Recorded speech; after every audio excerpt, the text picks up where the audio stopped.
আসসালামু আলাইকুম প্রিয় শিক্ষার্থীরা, আমি মোহাম্মদ মাহবুব আলম আছি তোমাদের সাথে। আজকে আমি তোমাদের সাথে আলোচনা করতে চলেছি হিসাব বিজ্ঞান সংক্রান্ত বিষয়ে।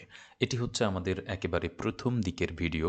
আমরা আজকে একেবারে শুরু থেকে হিসাব বিজ্ঞানের যে সকল আলোচনা আছে সেগুলো থেকে শুরু করব এবং ধীরে ধীরে আমরা গভীরতার দিকে পৌঁছাবো। তো আমরা যদি শুরু করি তাহলে দেখো, আমাদের স্ক্রিনে আমরা হিসাব বিজ্ঞানের একটি পিডিএফ বই ওপেন করে রেখেছি, একদম তোমাদের বাস্তবিক বইয়ের মতো। আমরা দেখতে পাচ্ছি সেখানে লেখা রয়েছে হিসাব বিজ্ঞান নবম ও দশম শ্রেণী, অর্থাৎ নবম ও দশম শ্রেণীর যে হিসাব বিজ্ঞান বইটি সেটি এখানে ওপেন আছে। আমরা যদি এই বইটির একেবারে প্রথম পৃষ্ঠাটিকে ভালোভাবে খেয়াল করি তাহলে আমরা দেখতে পাবো যে এখানে একটি মানুষের দুটি হাত রয়েছে, একটি কাঠ পেন্সিল দেখা যাচ্ছে, একটি ক্যালকুলেটর দেখা যাচ্ছে এবং ক্যালকুলেটরের নিচে কিছু ডিজিট বা সংখ্যা দেখা যাচ্ছে। সেই সাথে একেবারে নিচের দিকে লেখা রয়েছে জাতীয় শিক্ষাক্রম ও পাঠ্যপুস্তক বোর্ড বাংলাদেশ। একেবারে বাম দিকে একটি লগো রয়েছে জাতীয় শিক্ষাক্রম ও পাঠ্যপুস্তক বোর্ড বাংলাদেশের। এই যে এই প্রথম পেজটি, এটিকে আমরা একটু খুঁটিনাটি ভালোভাবে দেখার বা বলার কারণ হচ্ছে, শুরুতে আমরা যে বই পড়ব, যেটা নিয়ে আমরা পড়তে বসবো, যে বই হবে আমাদের পরীক্ষা পাশের জন্য খুব প্রয়োজনীয় বই, সে বইয়ের সাথে আমাদের থাকতে হবে নিবিড় সম্পর্ক।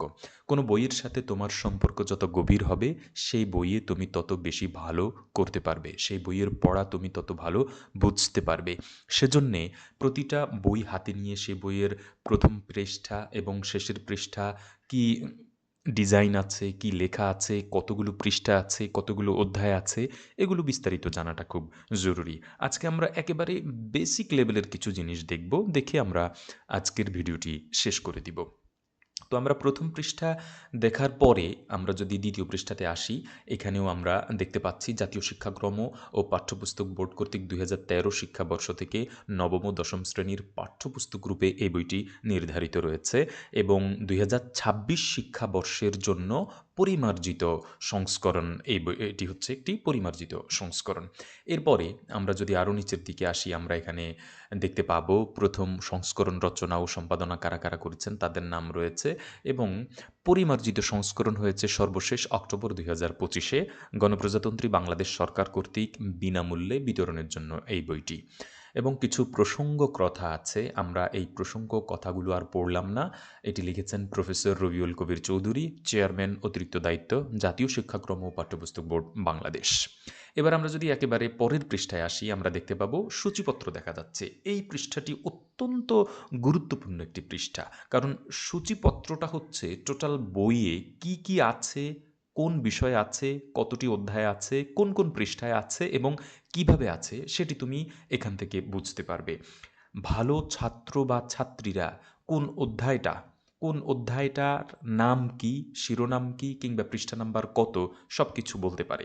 আমরা যদি একদম শোনার জন্য শুরু থেকে বলি, আমরা দেখতে পাচ্ছি প্রথম অধ্যায়টি হচ্ছে হিসাব বিজ্ঞান পরিচিতি, দ্বিতীয় অধ্যায় হচ্ছে লেনদেন, তৃতীয় অধ্যায় হচ্ছে দুতরফা দাখিলা পদ্ধতি, চতুর্থ অধ্যায় হচ্ছে মূলধন ও মুনাফা জাতীয় লেনদেন, পঞ্চম অধ্যায় হচ্ছে হিসাব, ষষ্ঠ অধ্যায় হচ্ছে জাবেদা, সপ্তম অধ্যায় হচ্ছে খতিয়ান, অষ্টম অধ্যায় হচ্ছে নগদান বই এবং রেওয়ামিল হচ্ছে নবম অধ্যায়ে, দশম অধ্যায় হচ্ছে আর্থিক বিবরণী, 11তম অধ্যায় হচ্ছে পণ্যের ক্রয় মূল্য, উৎপাদন ব্যয় ও বিক্রয় মূল্য, 12তম অধ্যায় হচ্ছে পারিবারিক ও আত্মকর্মসংস্থানমূলক উদ্যোগের হিসাব এবং সর্বশেষে রয়েছে উত্তরমালা। আমরা বইয়ের পৃষ্ঠা নাম্বার দেখছি 1 থেকে 216 পর্যন্ত এবং বইয়ে 12টি অধ্যায় আছে, একটি উত্তরমালার পর্ব আছে।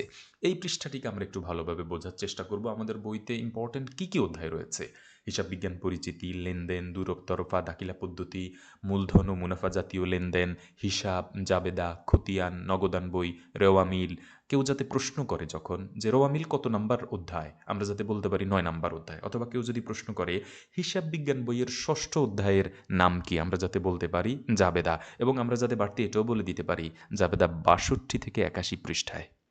তাহলে ভালো ছাত্র হিসেবে কিংবা ভালো ছাত্রী হিসেবে আমাদের যে শুরুটা, সেটা যাতে ভালোভাবে হয়েছে সেটা যাতে আমরা বলতে পারি। তো তোমরা এই ভিডিওটা 2 থেকে 3 বার শুনবে, মাঝে মাঝে সময় পেলে শুনবে।